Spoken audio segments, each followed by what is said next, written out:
Hello and welcome to the all new, all different number one comics podcast. This is episode number 27. I'm Dan. That's Bob. Say hello, Bob. Hello, Bob. We are a weekly comic book podcast where each and every episode we take a look at a brand new number one comic book, break down the story and art, give it a little bit of a review, and tell you if we think that you should move on to issue number 2 or not. We also talk a little bit of comic book and related news, as well as what's new at comic book shops this and next week. And this week, we will be taking a deep dive into the all-new number one. From Boom Studios, Sirens of the City. Sirens of the City, issue number 1 from Boom Studios. That's right, kids. We're going to take a quick break, and we'll be right back.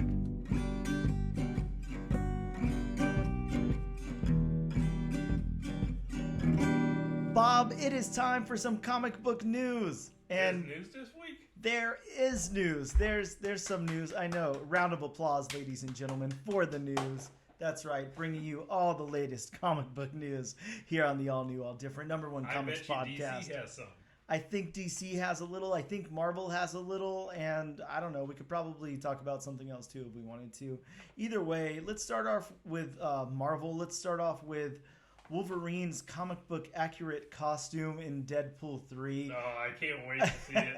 I know you've seen some leaked photos from the set there of that costume, and I mean, I don't know. I feel like as long as there's been Wolverine in cinema, as long as Hugh Jackman's been playing Wolverine and X-Men have been around and all of that, we've always kind of been like, why isn't there like a comic book accurate costume? Why is it so hard to get one of those? Well, they did have the tease in the deleted scene in the Wolverine. Yeah, well, they had a tease. Yeah, you're right. But I mean, it was a deleted scene, so unless you spent more money for the deluxe edition DVD, you didn't know about it. I'm sure a lot of people did spend a lot of money on that. But I'm sure it was a good movie. Yeah, it was definitely a fun one. I think that, look, we also got some claw reveals. As far as I know, I've heard that I haven't seen them yet myself, so that's why I'm very hesitant to say anything about this, and I'm trying to kind of look it up now. But I have heard that there was also some Wolverine claw reveals here.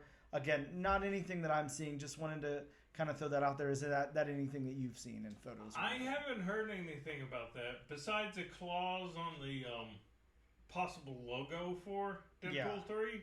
I haven't heard anything about actual reveals. Well, I think I'm seeing some here, and of course you, the audience, can't see this. This is just Bob and I, but we're looking at some set photos of what looks like Wolverine and Deadpool fighting, and Wolverine's got his claws out. Just as long as they're not that bad CGI.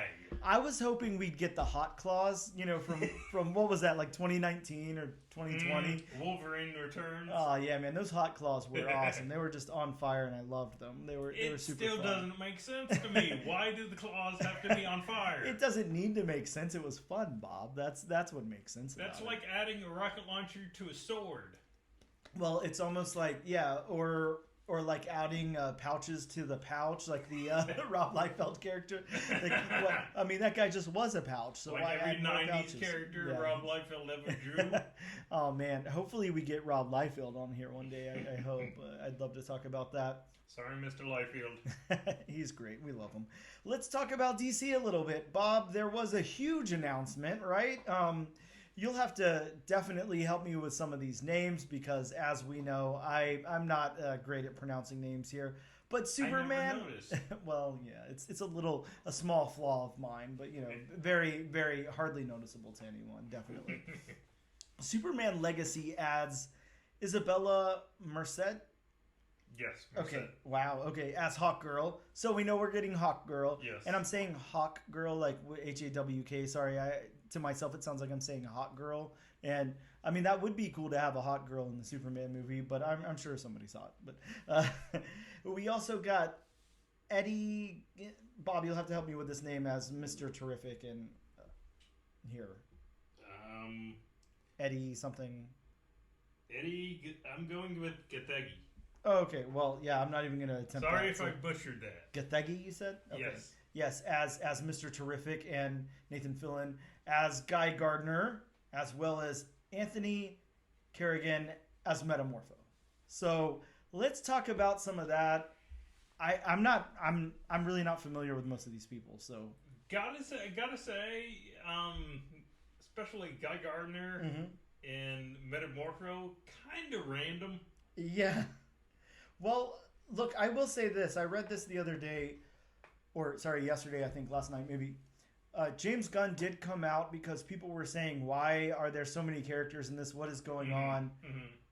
And his response to it kind of was like, well, this is a world where these heroes exist and they interact with one another, and it's that kind of thing.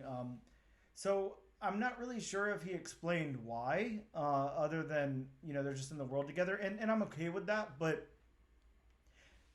from what I know about James Gunn, from what you know about James Gunn, he's big on ensemble cast. That's what he does. He sticks everybody together, has a big team of players. And I must say, he is big on obscure characters. Yeah. Oh yeah, definitely. See the Suicide Squad. Yeah, yeah, definitely. Suicide Squad, of course, Guardians, all of that. So yeah, I don't know. We have Hawkgirl, we have Mr. Terrific, we have Guy Gardner, we have Metamorpho. Do we have nothing about Lex Luthor yet? No, which is very surprising. I mean, we know who Metamorpho is, but we don't know who. And I'm sorry, you can't have a Superman movie without Lex. I don't know. What do you think the chances are? Because the only reason I say this is obviously it's James Gunn. He likes to be a little off the wall. He likes to do things unconventionally and then still make it work. Right. So is there a chance that there's no Lex Luthor whatsoever? I can't see that happening. No? Or maybe he's just a bottom tier character in this movie and it's focused around Metamorpho instead. That would be interesting. But sure. It could be one of those. Did you ever see the Robert Downey Jr. Sherlock Holmes movies? I have not watched any of those. No. Okay. Well, the villain for the second one, Moriarty, he was basically shown as like a shadowy figure at the end of the first Sherlock Holmes. So it could be one of those where he's, just a shadowy running everything in the first movie. And if there is a second Superman movie, I mean, all this does big if, all this does hinge on what it makes money wise, because we know that's how sequels work nowadays. Yep. Yeah, he could be the villain for the second one, but I can't see them having a rebooted Superman without Lex Luthor. Yeah, I mean, I agree. It's almost like I hate to say it, but you think of Batman movies and they always got a shoehorn Joker in there. You're not going to have one without Joker. This is true. How can you have Superman without Lex Luthor? It's interesting. They've been shoehorned him into the Batman. Yeah, exactly. Now, what do you think about Mr. Terrific there? Like how that seems off the wall. That seems pretty random to me. Like what are we going to do with Mr. Terrific? That may be the most Metamorpho aside, because Metamorpho is just a strange character to begin with. Yeah, but Mr. Terrific may be, to me, at least the most random for a character to be used. Yeah. And it'll be interesting to see the interpretation on the big screen of somebody with a T on their face. Yeah. I mean, I wonder if they'll go with that, right? They're going to keep that... I don't see how, because I mean I mean, you think Mr. Terrific, you think T on his face. Yeah, true. I mean, this is interesting though. I want everybody to take a step back, visualize, if you will. Back whenever we first learned that the Flash movie was going to be not the Flash and like a whole DC universe, whatever type of movie with Batman and Batman and Batman and Batman and Supergirl in it. So I don't know. It's like that didn't do well. Now we're going for like the same approach here, just putting all these characters in. And I get what James Gunn is saying. Now, I would say like if it's really just that this world is lived in and there's small encounters here and there, or little cameos here and there or whatever, I could see it. I just don't see that out of DC. Every single time we've seen anything, they put these characters in, they try to build some kind of team, they try to do something with them, they try to make it really important. And what worked for Marvel was that's not what they did. You know, everybody kind of stood on their own whenever they brought in characters. Like I don't know, it was done gracefully, and it just hasn't been done gracefully at DC yet. I don't know that just because James Gunn is over there, it's going to be done gracefully, but I do wonder, by having this many characters in a Superman movie so far, and we have to remember so far, this thing is supposed to come out the middle of 2025. So now with Hawkgirl, what do you think the chances are we're going to get Hawkman? I mean, how can you not have Hawkman and have Hawkgirl? That's weird. I don't know. True. I don't know. I think before the end of it, we're going to see at least 2 more big characters pop up. That's my assumption. And I don't mean regular, regular Superman characters. I mean, like off the wall, characters where it's a thing. I wish. And then you can have Batman. Yeah, Batman's going to be here somewhere. So he's going to be like walking into a bathroom or something. But yeah, I truly wonder, are we going to get somebody big? They really want this to be like a big thing, and unfortunately, just saying here's another Superman movie and it's done by James Gunn this time, I don't think that sells enough tickets. Well, there was a rumor that I saw. I can't remember I can't recall the website I saw it on, but going back to Lex Luthor, there was a rumor, and I don't think it's going to happen because it's only been reported on like 1 or 2 websites, that Lex Luthor could possibly be played by Daniel Craig. Wow. And mind you, this is a rumor, so take it with a giant shaker of salt. That would be interesting. I mean, that would probably be kind of worth it. I'd like to see Daniel Craig as Lex would Luthor. It be better than Jesse Eisenberg? I mean, I think that's a definite yes. Jesse Eisenberg. I don't know who made that decision at any point in time. That's why they're not with DC anymore. Sure. Yeah, Jesse Eisenberg. Let's please never forget about that and make sure that that never happens again. But that's a scary one. I don't know, Bob. I want to say what I always want to say. I want this to do good. I want it to be good. I want to see a good Superman movie. I want to see a Superman movie, though, and I don't want to see like a huge team up or mash up type of thing. And I'm really hoping that it's not that. I will say one thing, and I'm looking forward to this. I am looking forward to seeing Nathan Fillion finally get his turn as a Green Lantern. I am surprised DC has not done this yet. Well, and see, that's the other part that makes me wonder. I guess, if you just want to have Mr. Terrific somewhere in the background, if you just want to have Metamorpho as like, the bad guy behind the scenes or whatever that we see a little bit, I don't feel like you can bring in Hawkgirl and you can bring in Green Lantern and not really have them do some heavy lifting in the movie. Like, you can't just have them like off in the background not doing much or have like a small cameo. And especially if we just wanted like a small cameo type of thing, like why would it be announced already? That should be like a surprise or something. And again, I'm getting those flashbacks to The Flash again where I'm like, wait a second. Isn't this supposed to be a Flash movie? Why are we getting all these characters? Why is it a Batman movie now? I'm starting to feel the same way. Well, and we have gotten all these characters, and you said something about heavy lifting. These have all been good characters that they've announced. There's been no inherently bad characters that have been announced.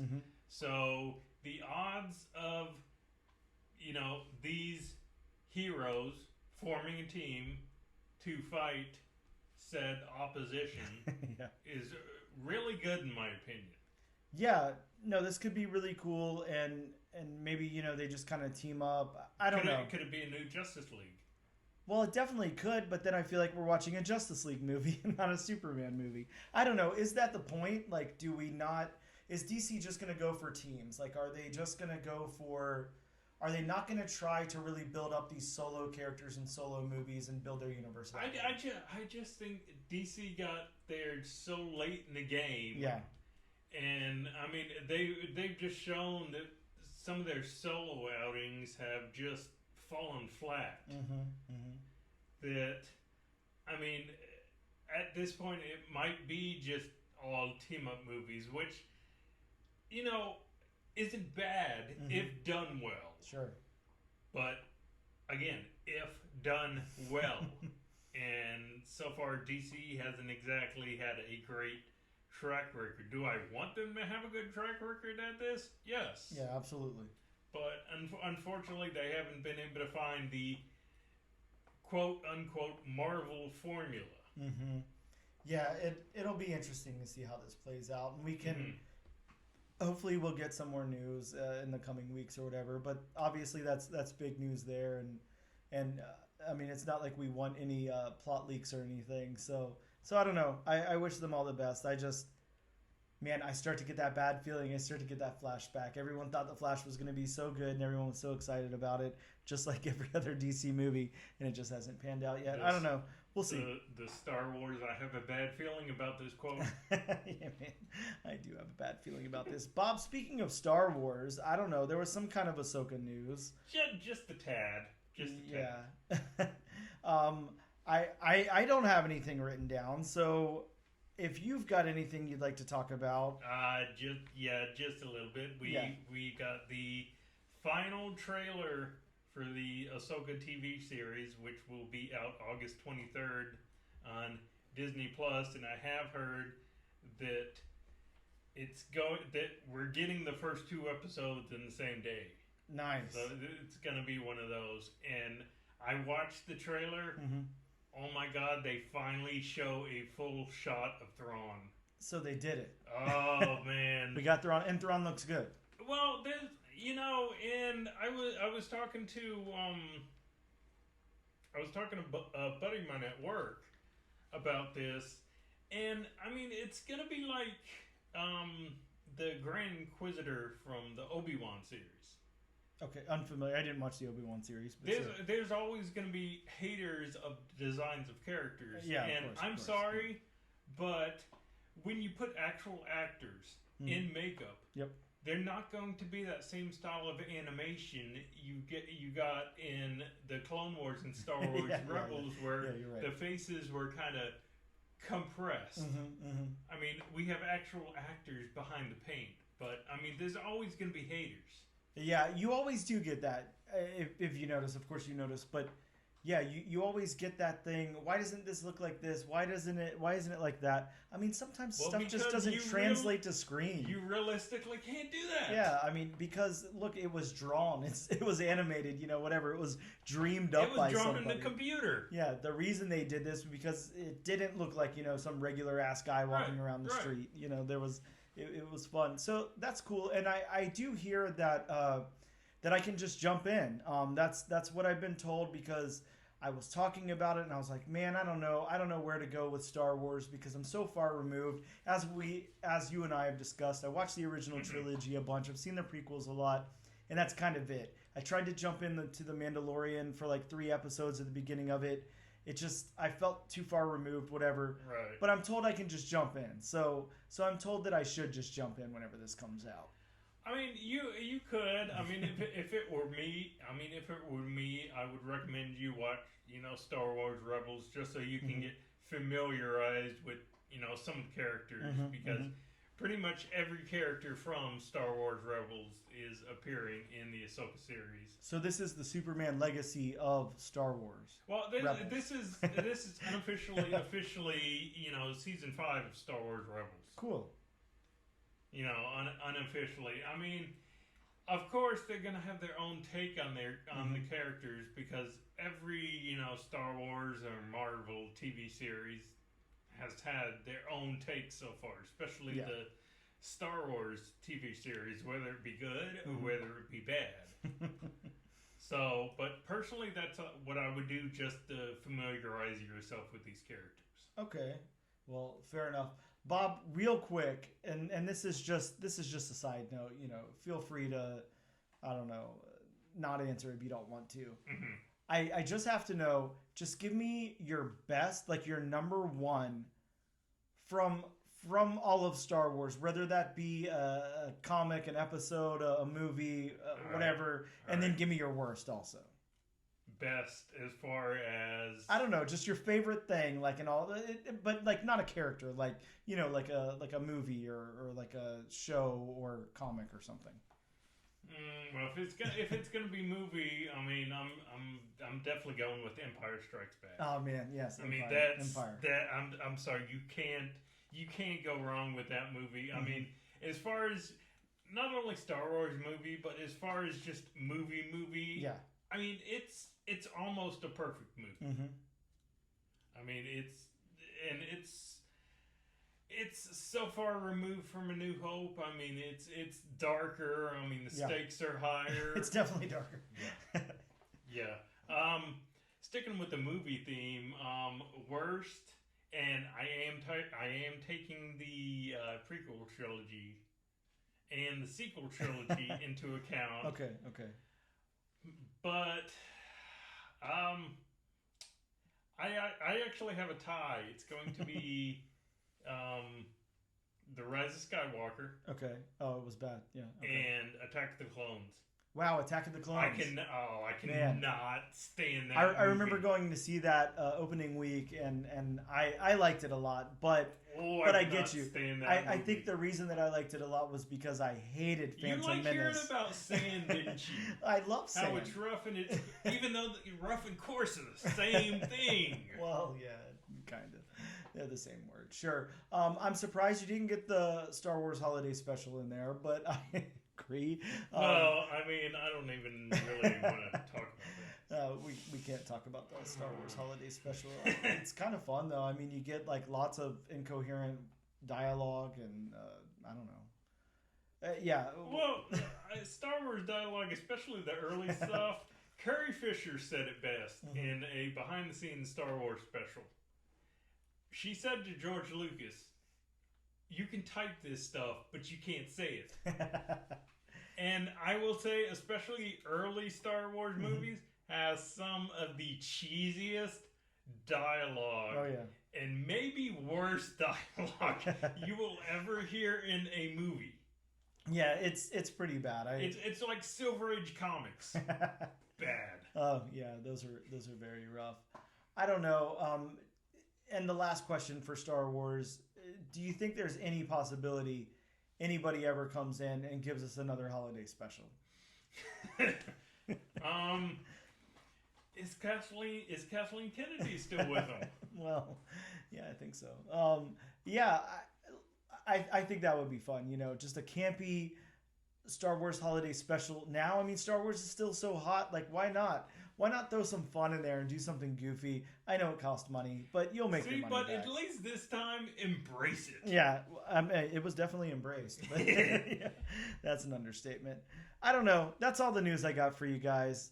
We're going to take a brief break, and we'll be right back. And we are back with episode number 27 of the all-new, all-different #1 comics podcast. Bob, let's talk about some new books that came out this week in comic book shops. From Dynamite Comics, we got a new spin-off series of Gargoyles. Gargoyles Dark Ages #1. I didn't know that the OG Gargoyles, or I guess you can't really call that the OG Gargoyles, but the regular Gargoyles series was doing so well at Dynamite that they could do a spin-off. Wow. Yeah, that's really cool. Well, from what I heard, and I got a friend who's a big Gargoyles fan, from what I heard, it had a big following. Oh, yeah.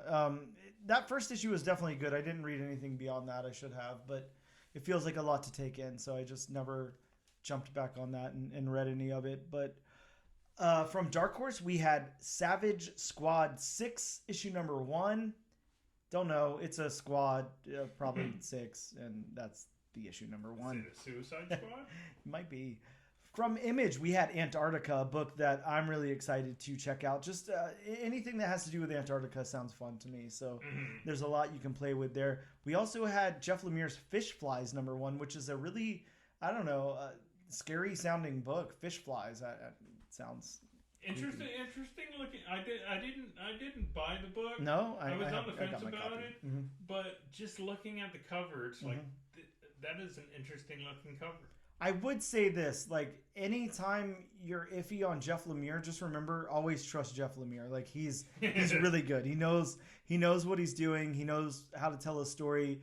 I mean, half the time you're probably like gonna cry somewhere in the run, but it's really good storytelling, really good artwork too. So yeah, I trust Jeff Lemire. We also had Savage Dragon return, Savage Dragon 266. There's some. Do we have heavy flow? Man, I haven't cracked it open yet, but I can tell you that on the cover that I got, it looks like Savage Dragon's, what is that? That's his wife, right?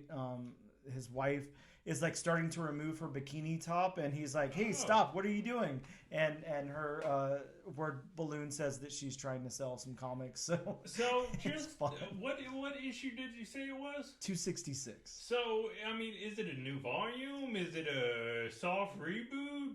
What is it? I think that's kind of Savage Dragon's thing. They're always trying to just keep that same numbering, that original numbering. So they don't do the legacy numbering. No, I mean, I think that it just kind of goes on hiatus, comes back, whatever. But yeah, they're never going to be like, this is a second volume. It's always just that first volume, and that's it. Okay, gotcha. Although I will say, I do remember in the early 90s, there's multiple issue number 1. So there is more than one volume. I guess there's probably 2 volumes. Maybe like a 3-part mini and then the regular number 1 volume. Over to DC, man, I hope you're ready for this, Bob. We had Night Terrors. We had Night Terrors Green Lantern, Night Terrors Robin, Night Terrors Shazam, Night Terrors The Flash, Night Terrors Zatanna, Unstoppable Doom Patrol, issue number 4, first Metal Woman in there, as well as World's Finest Teen Titans, Bob's wannabe pick of the week, but we landed on Sirens of the City instead, which is fine. Over to Marvel, we had Moon Knight issue number 25, and I didn't realize when I picked this one up, Bob, this is like a huge book. Oh yes, and I forgot. If I would have remembered correctly, I would have picked it up too, since it's the introduction of the Scarab character. Yep. Yeah, the third Scarab. The Moon Knight TV series. Yes. I'm help me. I can't. Layla. Is it Layla Al Farouk? Oh man, yeah, the last name's not going to happen. I know her first name is Layla. I remember Layla. Yeah, the last name's that's just not going to happen. But yeah, a big book. Actually, quite a few variant covers. I had to grab the Negative Space variant cover, which is a green Negative Space Werewolf by Night cover. Yeah, very, very cool. So I was happy to have grabbed that.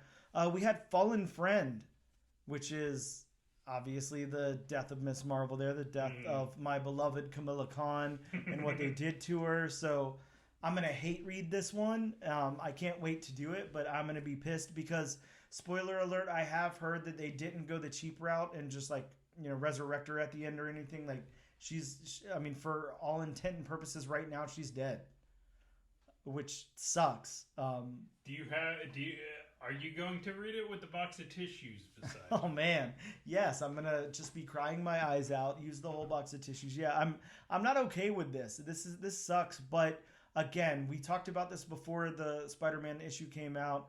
The stakes had to be really, really high. It had to be like a real thing for the creators to say they couldn't even attend conventions, and I still stick behind them. Yes, you probably shouldn't go to any right now.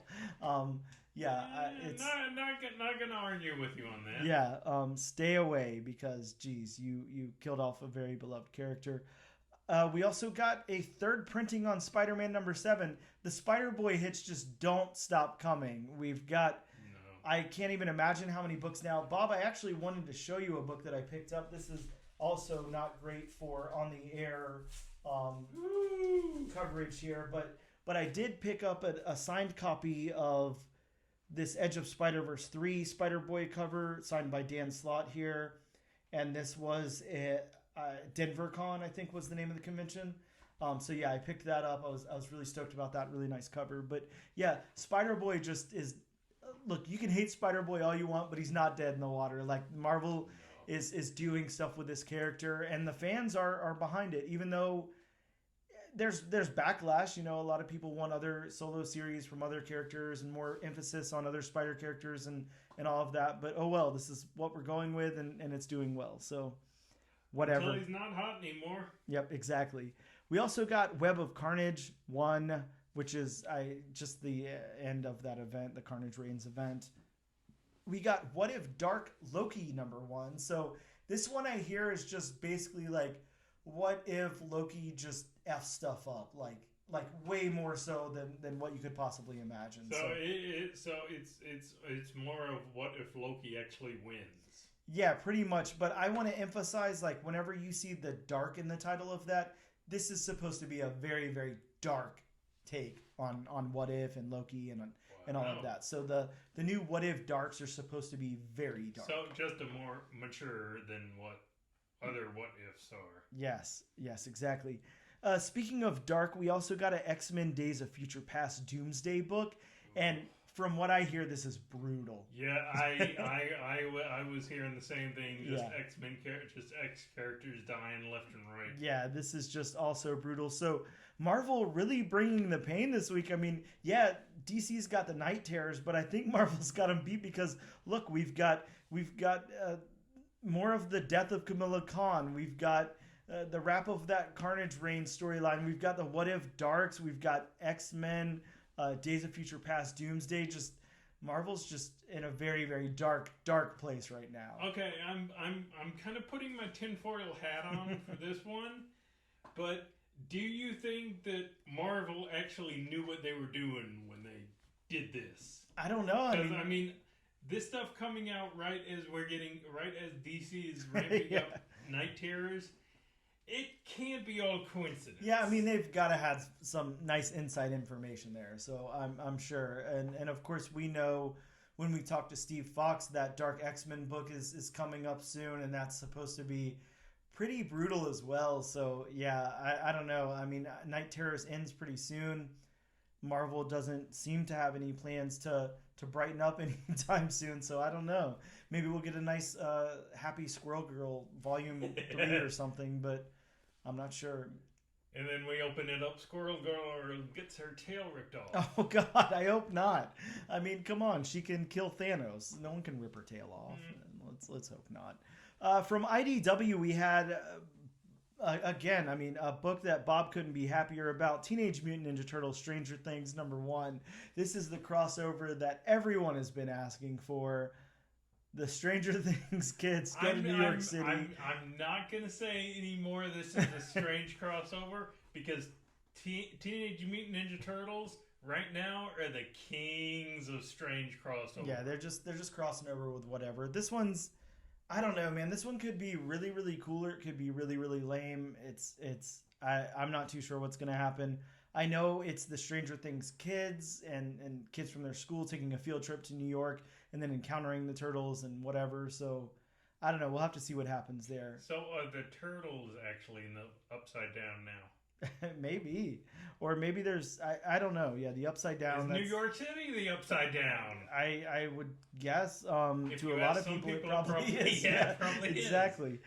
We also had The Hunger and the Dusk #1 from IDW. And I'd like to point out that while I don't know much about this book, and it kind of looks like an Avatar type of story or something just based on that cover, I will say it's written by G. Willow Wilson. So if you want to put faith in any writer, like in the entire world, put it in G. Willow Wilson, because man, G. Willow Wilson can write a comic, can write a story, and just really, really knows what she's going for. So I'm really excited to check that one out, knowing that it's written by G. Willow. So very, very cool there. Bob, let's take another quick break. We'll be right back.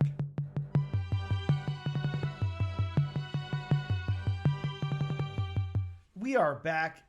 This is episode number 27. We are the all new, all different #1 comics podcast. Bob, let's talk about this book from Boom Studios, Sirens of the City. I'm going to go into the synopsis from Boom Studios' website. New York City, 1980s, runaway teen Layla struggles to survive the mean streets far from home. Meanwhile, every supernatural creature from sirens to incubi descended upon the city all in vying for control of Layla and the child to be she never wanted growing inside of her. That's a synopsis there. See, but I mean, I actually felt like I was reading that book. Well, yeah, that one definitely works. It's not like Barnstormers from last week. I guess here, maybe I'll give it the Barnstormers treatment really quick. 1924. Karen is a 40-year-old woman who works at a nightclub and meets Jonathan, and together they go on an adventure in the city. But around every corner, Karen finds that her adventures in the city are not what they turned out to be in this love tale of creatures. I don't know. I think we just wrote a comic. I guess so. Yeah. This is, man. Yeah, that's definitely the Barnstormers treatment. Wait, did I say Barnstormers? Was that the name of that book? Now I'm confused. Barnstormers. Okay, yes. okay. It didn't sound right when I said it. I don't know. Yes, because I will always equate it for the baseball term Barnstormers. Oh, okay. I'm sure that's some kind of baseball term. It is. It basically it was the baseball version of the Harlem Globetrotters, where they just went around the country playing exhibition games. I see. So again, quick side note: we talked about this a minute ago during the break. Is there a chance we get a bonus episode of NFL Super Pro #1? Possibly. Hopefully. Yeah, fingers crossed, audience. It could happen. Let's talk about the creators of this book. We have Joanne Starrer is the name that I'm going to say. Joanne Starrer is a writer, former pro wrestling promoter, and descendant of Holocaust survivors. And she really, really loves her cat. Joanne started her comics career as an editor before making the jump into writing on Archie horror books like Chilling Adventures Presents Weirder Mysteries #1 and Happy Horror Days, as well as writing for DC on the Power Girl special and the upcoming Fire and Ice Welcome to Smallville, as well as Ahoy Comics The Gimmick. Let's talk about the artist for a second. Carrie Randolph is the name I'm going to go with. Bob, that's Khary. So, well, you can't pronounce Randolph. No. Or at least I hope you don't. Well, let's hope not. Carrie's art has appeared in countless comic books, cartoons, and been turned into action figures and showcased in galleries all over the world. He's even won a couple of awards. Carrie reps Brooklyn all day, but his heart is always in Boston. His first published comic was Spider-Man, Legend of the Spider-Clan, issue #5, published by Marvel Comics in 2003. Next, he did Aspen Comics' Charismagic series, Marvel's Mosaic, if anybody remembers that cool Inhuman, and Starborn from Boom Studios, as well as Tech Jacket from Image. This artist has definitely been around all over the place. Joanne is kind of a little bit newer to the game, but Carrie Randolph has done a lot. See, and not to cut you off, Yeah, side please. note, you just kind of blew my mind with talking about Joanne Starr. Talking about her being a wrestling promoter. Promoter. I'm sorry, words are hard. Hey, well, yeah, that's your line. But I'm a huge wrestling fan. Been one since I was 4. So you said that, and I'm like, wow. Yeah. But so Bob's opinion has just changed a little bit on this book. It really has. He might have been like in the mid zone. Now he's in the upper tier there. So for the wrestling. What did I say about worlds meshing? Yeah, exactly. Yeah, very important whenever worlds collide there. That's a Power Man 5000 reference, if anyone gets that weird reference from back in the day. Anyways, I'm going to read over my synopsis really quick of the book, my synopsis that I wrote here myself. Bear with me. This is probably a little redundant, probably whatever, but I'm sure if you're tuning into episode 27, you're familiar with my... The year is 1924. Carrie. Oh, man, please. Sirens of the City opens with a 2-page spread in 1987 as a young girl walks up to an abortion clinic that's littered with protesters. She's called names by the protesters, and when one says that he will pray for her, she tells him to jump in front of a bus. And then, Bob, he actually does. 2 weeks later in New York City, she's on the street singing and begging for money. She tries to find her family and is told to leave. Next, we see a man come to bring her food and something to drink. We find out that she is Layla, and the man is the one who got her pregnant. I should say guy because I'm saying man, but these people look like they're they're like teenagers. These are definitely teenagers. Yeah, so the kid, the boy, I guess. The soon-to-be man. Yeah, sure. Well, I guess now will probably be one. We see him. He's the one who got her pregnant. She tells him not to follow her as she tells him to go away. And then she then meets another guy, and he offers to have her come inside his father's art gallery. But when he asks her name, she wants to leave. We cut to Harlem and see Jerome again, and Jerome being the guy who impregnated Layla. And we find out that Jerome and his cousin are incubi, and that something happened when Jerome and Layla slept together. The roommate then identifies Layla as a siren. And next up at the Hotel Chelsea, Layla arrives with Davy, the guy who she met before, and we meet some of his friends who are also otherworldly creatures. In another room is Mega and Jerome and his cousin as they look for Layla, who now we find out is draining Jerome with her cool siren powers. As Layla leaves the party, Davy follows her. Davy walks Layla away from all the action. But then we see they're being followed by, and Bob, help me here, because on that final page, I'm going to call these things gargoyles or demons of some sort. They look like gargoyles to me. I don't know if that's what they're supposed to be. That's what I got, because in this one panel, it does look like a gargoyle statue. Yeah, they look like statues come to life. Yeah, so exactly. They look like gargoyles. Exactly. So yeah, and that's how the book wraps up there. Bob, this was an interesting book. Let's talk about it for a second. Let's talk about the story. How about these beats here? How about the way that this story kind of went from A to B to C to D to the end there? It's interesting because we kind of just land in the world, meet Layla. We understand that she's pregnant. Mm-hmm. We understand that she doesn't really know, her family, where she came from, what's mm-hmm. going on. And we find out that Jerome just wants to, I don't know. I mean, we don't get Jerome's intentions, but it seems like he just wants to be there for her. Mm-hmm. And she's not having that. And then she's thrust upon this weird world that I'm not sure. This is where I got a little confused.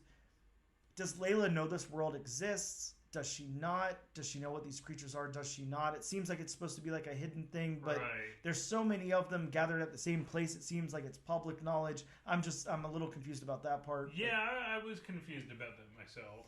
Yeah, I'm gonna go ahead out on a limb here and say that it's like a secretive thing. They're not supposed to mm-hmm. know. She obviously doesn't know that she's a siren it's. We can assume that she doesn't know she's a siren. It's one of those, what's the first rule of Fight Club? Yeah, don't talk about Fight Club. Yeah. But yeah, I think that as far as the story beats go, it hits its beats, it hits its stride. I think that as we get into like the party and everything, it was definitely needed, but it got a little convoluted there for me. It got a little cluttered and I wasn't too sure what was going on. It did, it did for me too. And the story beats, not only there, kind of slowed down a little bit, but when we had the flashback to mm-hmm. her foster home, mm-hmm. that kind of slowed it. It felt like it went from like A to B to E to back to C. Mm-hmm. Yeah, this one for me too. I kind of liked the story. Like I was invested, and then it just it started to slow down places, and I wasn't too sure exactly what was happening. It got a little confusing. But it was straightforward at first. It seemed very straightforward. It seemed like she was kind of in a bad place. She obviously didn't want to get pregnant, and she was trying to figure out what she was supposed to do about that, and then find her family and everything, and then we get Jerome, and I feel like all that's okay. Up to that point, I was okay, and then it starts to go off into this other thing and meet all these other creatures and what they're doing, and it felt like maybe they had to cram a lot into this first issue, where maybe some of that should have come in the next issue or whatever. It did to me, and it might have to you too. It felt a little character heavy. Oh, very for character one heavy. issue. Yeah, absolutely. Yeah, I agree with you. And they're two. This is going to sound like a contradiction because we've talked on quite a few episodes about archetypes. I think that archetypes are an important tool sometimes. I think that sometimes it's beneficial to have a few here and there to tell your story and then decide if you want to flesh them out later or whatever. Like, that's fine. But these characters, there's no archetypes in here. They're all a little too fleshed out, a little too important, where they don't seem like they add anything to the story, at least in this first issue. So I don't know. I was a little confused about that. I don't know. It was interesting. Well, and again, talking about a little too character heavy. To me, I just didn't get I didn't get the characters of and correct me if they said his name and I'm just forgetting it, but Jerome's friend. Oh, his cousin. I think it was supposed to be his cousin. His cousin Yep. and his girlfriend. It was kind of like, what exactly are the point of these characters? Yeah, it was almost like they were only used in the story to identify Layla and then to bring Davy to Mega, the person who is supposed to be helping Davy find, or sorry, not Davy, Jerome find Layla. Yeah, it seemed like they were just kind of put there for the plot, which is fine, but yeah, I agree with you. It seemed very character heavy. We didn't get enough time with any of the characters to really understand them. And with that being said, it took a lot away from Layla, who's the person that we need to focus on here. Right. So that part was a little hard for me. Right. I will say, I don't know, the beats were a little weird. I think it's hard to focus on that. Let's talk about the narrative some. How about the narrative, the voices of these characters? Well, the narrative, like you said about the story, because story and narrative are the same thing. I mean, I was invested in the narrative. I liked the narrative. Yes. I mean, and in a world of just all kinds of monsters. Yes. And them interacting with one another. But again, I mean, there were just so many. Yeah, there was so many, and then at the same time, we don't get enough about any of them. Now, it would have been nice to. This is where, look, I'm going to take a little bit from Barnstormers here. It was nice at the beginning of Barnstormers to throw that little definition on the first page and say what barnstorming was. Now, this would have benefited from a siren, saying what a siren is, saying what an incubi is. I get that we can Google those things, and we should kind of know, a little bit here and there, but I'm not familiar enough to know with what you're trying to say about these characters in the story. I feel like it could have used that at the beginning of the book. Say what those things are, and then we can understand that. But yeah, I think more than anything, I wanted to be invested in Layla as a character here and her as a siren and everything. It seems like there's not really other sirens around, so why is she the only siren? What's going on there? I get, she's adopted. She was, her family kind of left her or whatever, probably for this reason, probably because she's a siren or something.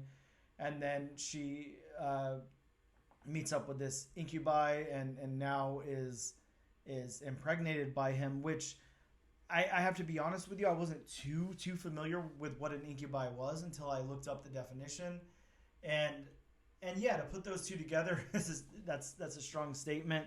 And then have her impregnated by him. But yeah, the narrative really worked. The narrative worked way better than the story beats did, and it wasn't as convoluted and confusing.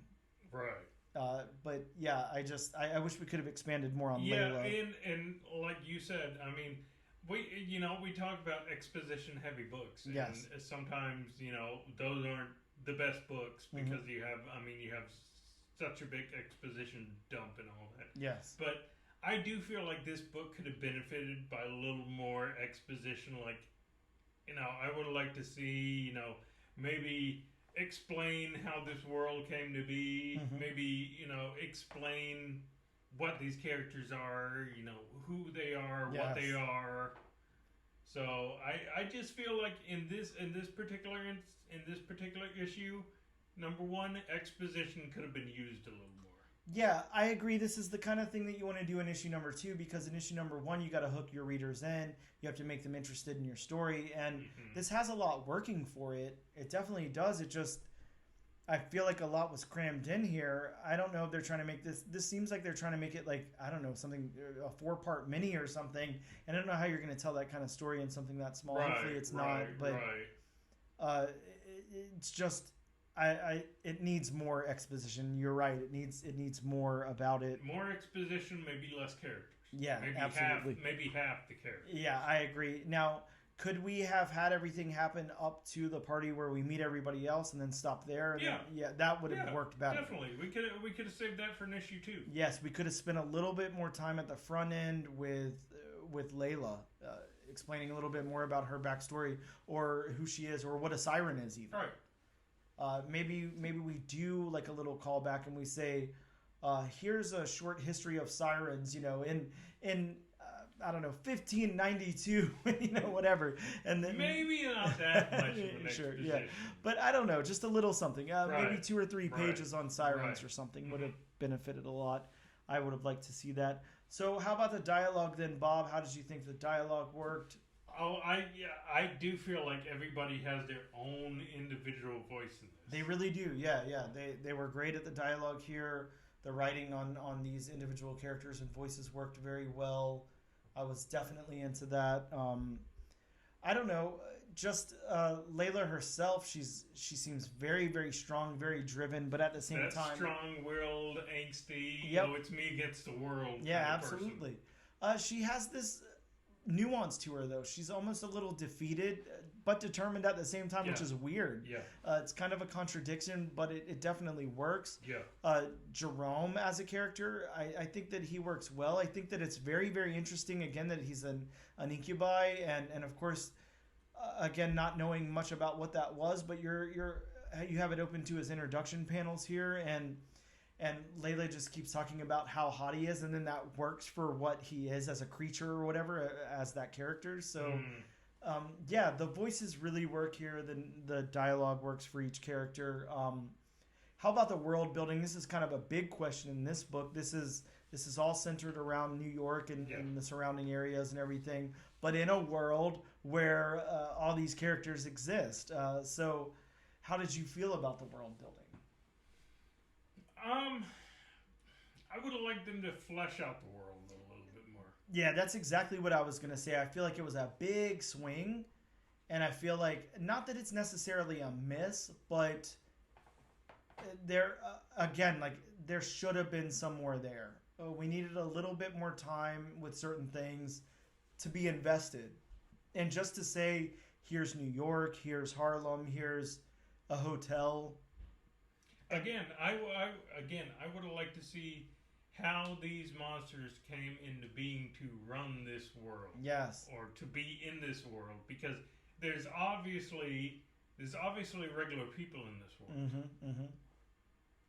And here's my suggestion, or whatever. I mean, take this with a grain of salt, or a shaker of salt, as Bob says, because I'm not a comic book writer. But in my opinion, we leave this before the hotel, and we have a different cliffhanger, something more interesting, something. Maybe we see the characters in the hotel. Maybe it flashes there, and then she's about to go into the hotel, and that's the end of the book or whatever. But to know that we've ended on the hotel, and then our cliffhanger is the gargoyle characters and everything. I don't know. It just isn't. I was invested so much in the front half of this book, or probably 2/3 of this book, basically. And then that last third, I just got so confused and so overloaded with things, and I couldn't follow the story. Yeah, this book is definitely back heavy. Yeah, absolutely. And that's what I'm talking about in the world building here. I felt like we built a world, and like you said, it didn't get fleshed out, so we have this hollow shell of a world where we had a lot of opportunity to do something with it, and instead we just kept throwing character after character after character instead, and that just was a little, I don't know, clunky for me. Let's go into the art then. Again, we have the artist here who's very acclaimed, Carrie Randolph, and this is going to be a different spin on art. This is not our typical art. This has a lot of different elements in it of stuff that we're not used to in our normal comics, but this is an artist that I'm familiar with, and this is done a little bit different. This is a different style, so I will ask, like for me, this reminds me, if you crossed manga with some of that early 2000s Ani Press, independent press, kitchen sink type of comic books from that era. And and for me, just sprinkling a little bit of like Into the Spider-Verse, Across the Spider-Verse. Yeah, sure. Yeah, it's definitely got that kind of element to it as well, kind of that mixed media feel and everything. Right. Mm-hmm. So yeah. So how about the characters here, Bob? I'm going to say this right off the bat. I was not 100% sold on the characters at first until I realized how young they were. Mm-hmm. And I didn't realize it until they really kind of talked about it, until I realized that they're 16 or whatever. I think Layla lays it out here at some point when she's talking to Davy that she's 16 and pregnant or whatever. And then I was like, okay, well, it makes a little more sense. Like, they look so young, and I didn't know they were supposed to be. And then it makes sense. But I liked the characters here. I think the character art really works very well. Mm-hmm. It's really cool. Look, Jerome at first, I didn't like the way Jerome was drawn. I thought that, who Jerome is this? Reminded me of, and sorry kids, I'm going to sound dated. He reminded me of Run from Run DMC. Well, okay, yes, that's exactly what I was going to go with too. Not Run, but okay. like an 80s, I don't know. 80s rapper. Yeah, rapper, somebody heavily involved in the hip-hop scene in the 80s or whatever. You could see him spinning on cardboard. Yes, exactly. And then when I thought about it, I was like, well, wait a second. This is the 80s. This is, a young guy in the 80s who's probably involved in that scene. Right, And then you look at his power set and everything. Like, why wouldn't he be like a charming-looking guy from that scene and everything? Right. So it really made sense. So, yeah, I'm gonna say it took me a minute to like these character designs, but I do like them. I like them a lot. I think they're done well, and I mean each one is drawn individually. Even the side characters are drawn with their own individualities. Yes, everybody has a lot of personality here, whether it be their dialogue or their art or whatever. They have a lot of personality. So I'm going to go with that. That's a big win here. The character designs and the characters themselves. How about the locations? We have some pretty famous locations that we should be pretty familiar with. How do you feel like they executed? I'm not seeing any big landmarks from those locations or anything. And look at the last page. Well, yeah, I mean there's some, but yes, we do have the Twin Towers in the background there on the final page in the gargoyle scene. But yeah, I have to say I like that kind of thing because I kind of hate it and feel like it's super cheap when every single scene is like, look at a landmark from this place and here's another landmark from it's Baxter Building. Yeah. Hey, look, it's the Daily Bugle. Wait a second, our backdrop is the Statue of Liberty and here's the Empire State Building. Like, no, I don't need to see that. You told me we're in New York. That's fine. We're in New York. I know those things are in New York. Mm-hmm. So I'm good with that. I like the way that Carrie did it here, and I think that it works really well and it doesn't get cheapened by those things. So I'm really into that. How about the backgrounds, Bob? I think it's going to be a little hard to say anything bad about this art. It is very different. Okay, and sorry to cut you off. No, please. Again, he's done the thing that I love with backgrounds: detail. Oh, there's a lot of detail here. Yes. If you do that for me in backgrounds, I'm golden. Yes. Yeah, there's detail and there's very good detail. And like I said, we're working with something that reminds me of that early Ani Press, that kitchen sink comics, those kind of publishers. It's black and white, but it's not. There's sparse coloring in here. I know we're not in on the colors right now. We're talking about the backgrounds, but it's an important part of it. We see that sketchy undertone and gray tones and everything in the backgrounds, and I feel like they work very, very well. And I really love the backgrounds here because they're not front and center. They are backgrounds, but they shine on their own as well. They look really, really cool. Mm-hmm. I would like to also say you've got it open to a panel here where they're in Davy's father's art gallery, art showing or whatever, and there's just a lot of reds and stuff in the back, and then we've got that spread on the table of food and drink and everything. Man, I really like these backgrounds a lot. This art hanging on the walls and everything just looks great, and it fits very well. So I'm really into that. And you know, just to add to the art, it's drawn in black and white. Like some of the panels, I mean, that's basically the only color. Yes, but it's not black and white. No, I don't know if that makes sense. But I it mean, does looking at the book, but I can see where there's just so much going on with the blacks and whites. I mean, you could see it in your mind being in color. Yeah, I will say this. I really like the art tone of this book. I think that's been obvious now that we've been sitting here talking about it, that we like it, but I wasn't sold on it at first. I was a little hesitant where it was going. I come from a background where things look like this, where, you know, kids are making like punk rock zines and stuff like that, if that makes sense to anybody.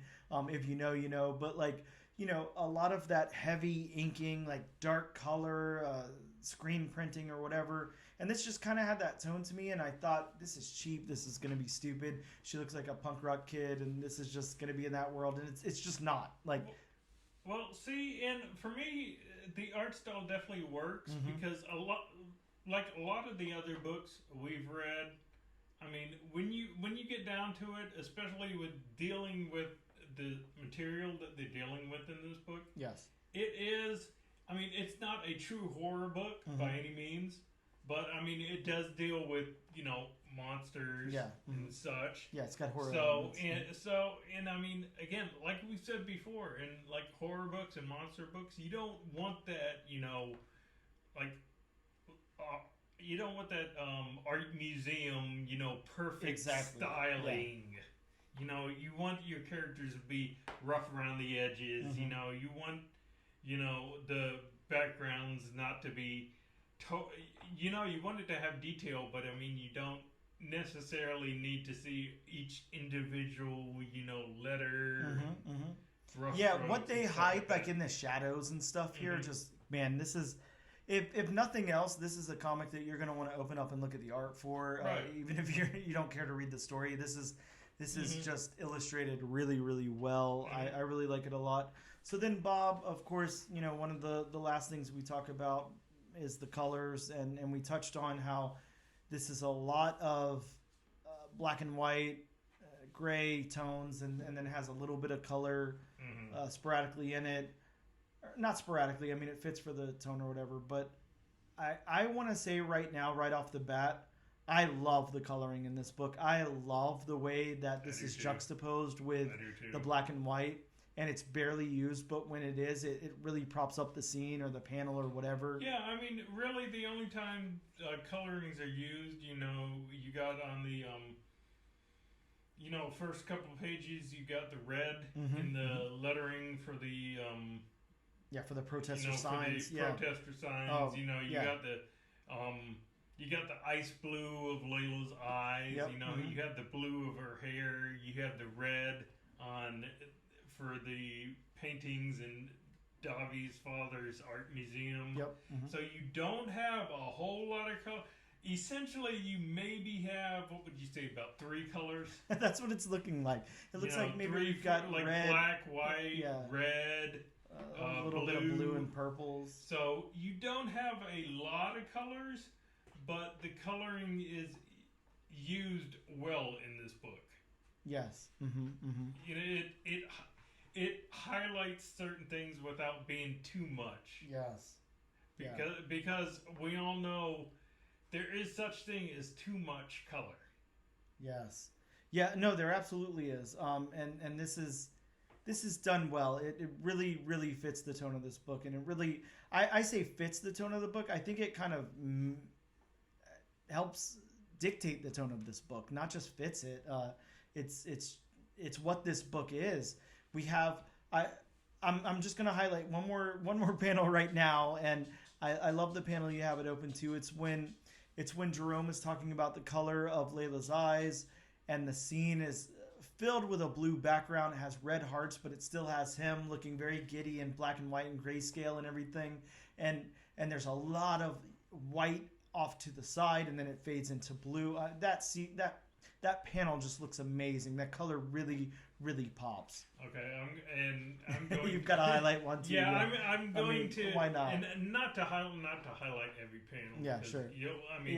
We could. Again, you just want to pick up this book just for the art style, but just this panel I have it open to when Layla first finds out she's pregnant. Yes. And she's screaming in the bathtub. And the pipes are exploding. The pipes are exploding, and you see each individual strand of her hair just flown outwards, and you see the blue in her eyes, and you can tell she's crying. I mean, that's just some good art right there. Yeah, I really love it.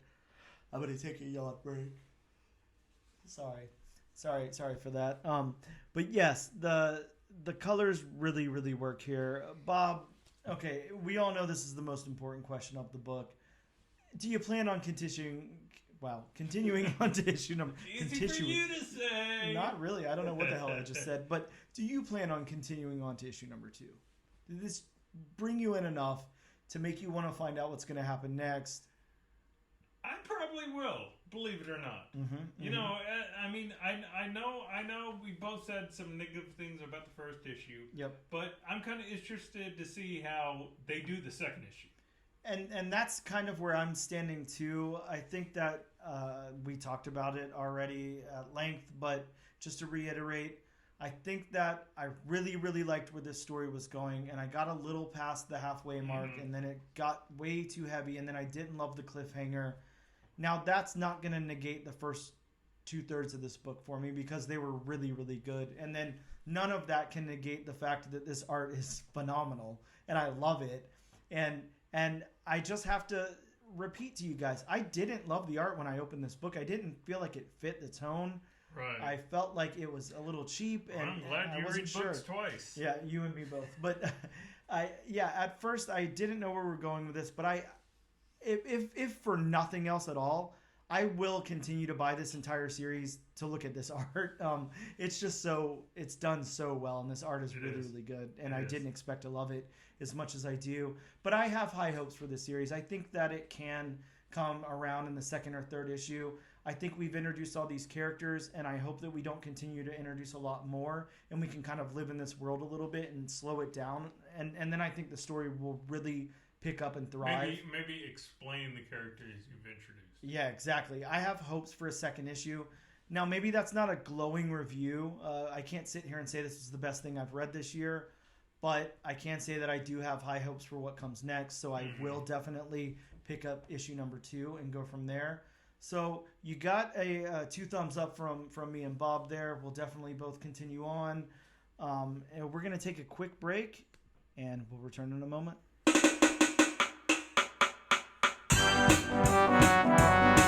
it up. And we are back with the all-new, all-different Number One Comics podcast, episode number 27.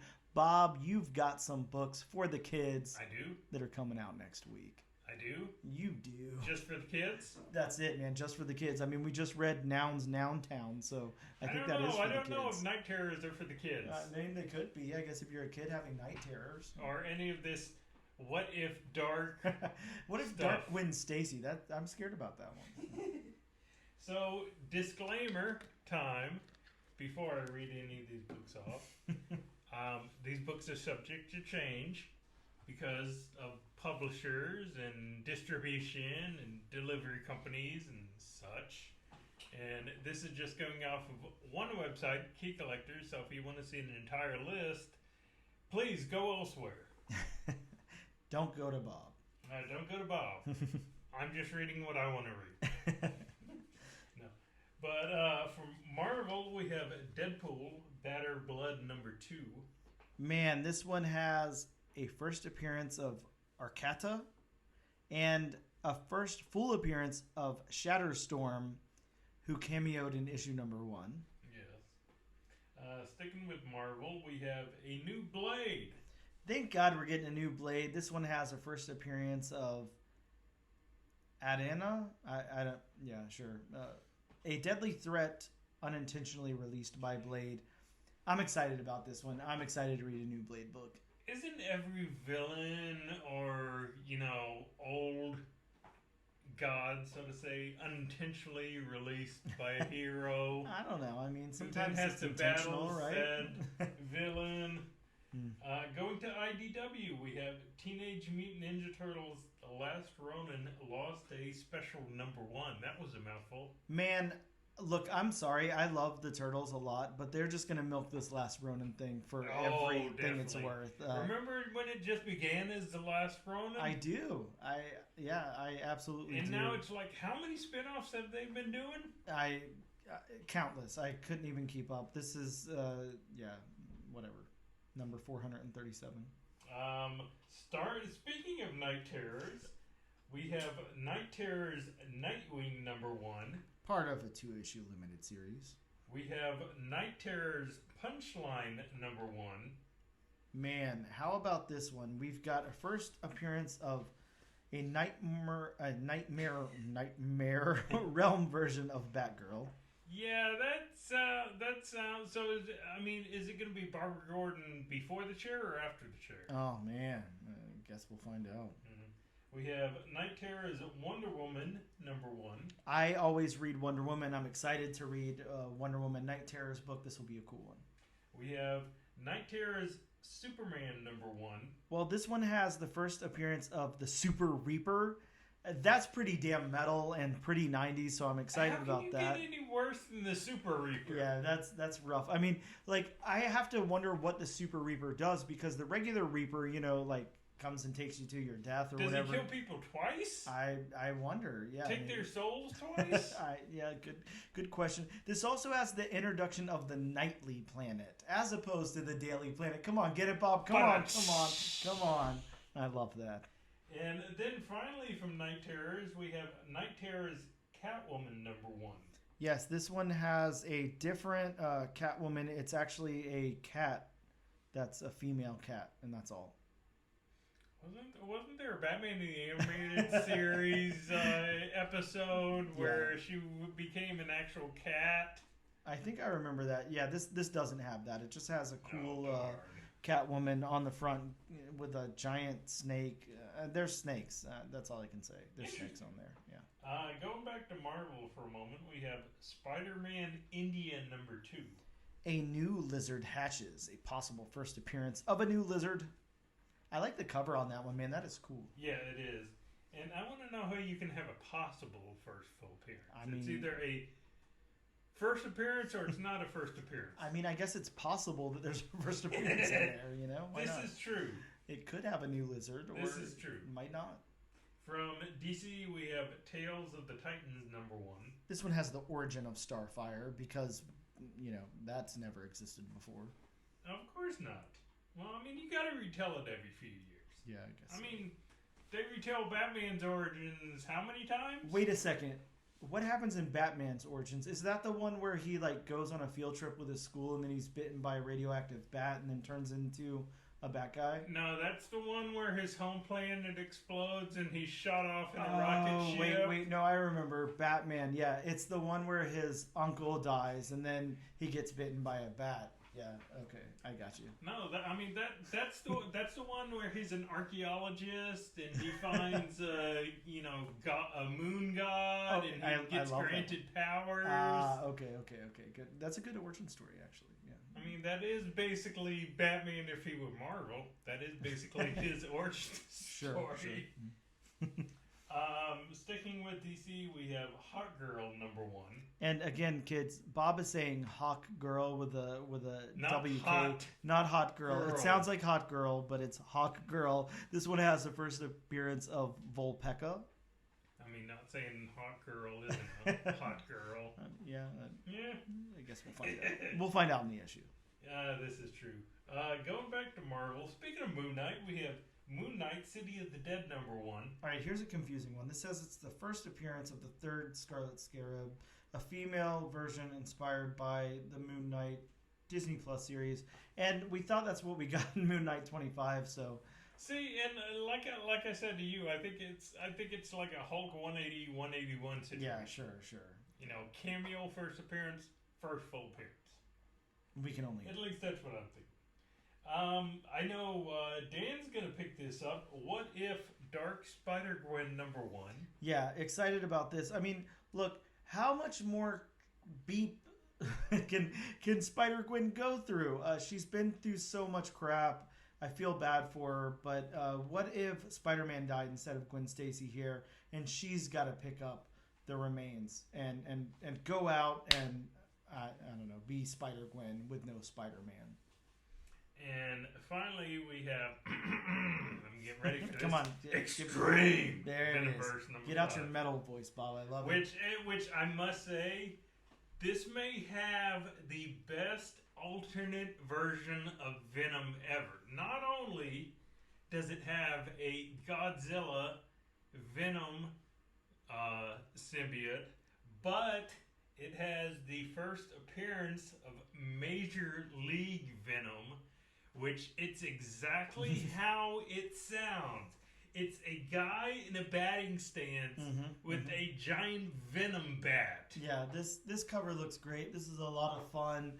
They're just really doing it with these Venomverse titles and introducing the characters and everything. And I love it. This is a lot of fun. I can't wait to pick this one up. First appearance of Kaiju Venom. First appearance of Major League Venom. How long do you think till we get into the Venomverse? I mean, I don't know why we don't have one now. So I really hope after this third Spider-Verse movie, maybe we go into the Venomverse then and just have a lot of fun. I can only hope. Just have like an into the Venomverse, across the Venomverse, and then just basically have Spider-Verse except mirrored. Yes, yeah, I completely side with that. I think that would be wonderful, and I hope that it happens. Marvel, I hope you're listening. Whoever puts out the what is it? Fox? Is it Sony? Sony. Okay. Sony, hope you're listening. Hope we get that there. That would be amazing. I can only hope. Bob, we've got 3 books here on the wheel to spin for to see which one wins first place for us to cover next week. We are deciding between Blade #1, Big Game #1, and Hawkgirl #1. That is Hawkgirl, Hawk girl. Doesn't mean she's not a hot girl, but it's Hawkgirl. I'm spinning the wheel now. I think. There we go. Now we're spinning the wheel now. That clicking just means the wheel's spinning, folks. Yes. Oh, wow, Bob. Wow. You're not going to believe where this lands. I'm going to let you guess because if you get it, you win some kind of cool prize. Are we getting Hawkgirl? You did it, Bob. I can't believe it. Yes, we got Hawkgirl #1. We're going to be covering Hawkgirl, and I don't know. Look, I can't lie. Blade is still going to be the top of my pile. I can't wait to read that. But yes, after that will come Hawkgirl, and we will read that for the podcast. I can't wait. It sounds like a whole lot of fun. Bob, this has been an episode. Thank you guys so much for tuning in and checking us out. As you know, you can check us out on social media. We are at Instagram at ANAD_1 Comics Podcast. You can check us out on Twitter, if it still exists, at ANADNO Comic Pod. And on TikTok at ANAD1 Comics Pod. You can also check us out on YouTube under the Comic Book Channel. This and every single week, we like to give away a copy of the book that we covered. So this week, you can get a really, really cool copy of Sirens of the City with some amazing artwork inside. Bob, all they got to do is use our hashtag #AllNewAllDifferentNation on a social media post of their choice to be entered. It's as easy as that. It's that simple. Don't worry. We'll get a hold of you. We'll send the book your way. We'll cover postage. You don't got to do nothing. Just use the hashtag. That's all it takes. Everybody knows how to hashtag nowadays. Yeah, I mean, if you can't hashtag, like, can you even breathe? Maybe not. But Not if Elon has his way. Well, that's the truth. Anyways, check us out. We'll be here next week. Thank you guys so much for tuning in, and we'll see you next time.